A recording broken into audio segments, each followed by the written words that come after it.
நம சிவாய குருவே சரணம். இன்றைக்கி நம்ம பதிவில் என்ன பார்க்க போகிறோன்னு பார்த்தீங்கன்னா, சர்க்கரையை வைத்து வசியம் செய்யக்கூடிய சர்க்கரை வசிய பூஜையை பற்றி தான் பார்க்க போகிறோம். இந்த சர்க்கரை வசியமானது பௌர்ணமி திதியில் வரக்கூடிய சுக்கிர ஓரையில் வெற்றிலை வாங்கி அந்த வெற்றிலை மேலே நாட்டு சர்க்கரையை பரப்பி, நான் இப்பொழுது இந்த பதிவில் குடிக்கக்கூடிய சக்கரத்தை அதன் மேல் வரைந்து,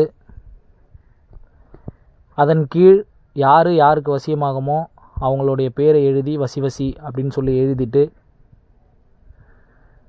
நான் இப்பொழுது சொல்லக்கூடிய இந்த மந்திரத்தை 108 முறை உருஜபித்து அவங்க சாப்பிடக்கூடிய உணவில் கலந்து தரீங்க. அதாவது காஃபி, பால், டீ போன்ற உணவில் கலந்து தரீங்க அப்படின்னா நிச்சயமாக ஒருவருக்கொருவர் வசியம் ஏற்பட்டு, புரிதல் ஏற்பட்டு ஒற்றுமையாக வாழ்வாங்க. அந்த மந்திரம் என்னன்னு பார்த்தீங்கன்னா, ஓம் ஐயும் க்ளீயும் ஷவ்வும் சிவாய நம மோகினி சீக்கிரம் சீக்கிரம் மந்திரகன்னிகள் மறைந்தார் போலும் ஈஸ்வரனும் ஈஸ்வரியும் ஒரு மனதார் போலும் இன்னாரும் ஒரு மனமாகவே சுவாக.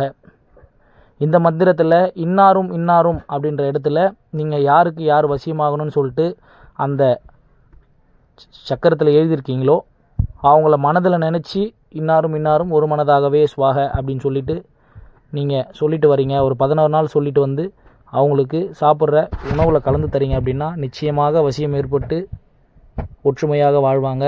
இதனை பயன்படுத்தி அனைவரும் பயன்பெறுங்க.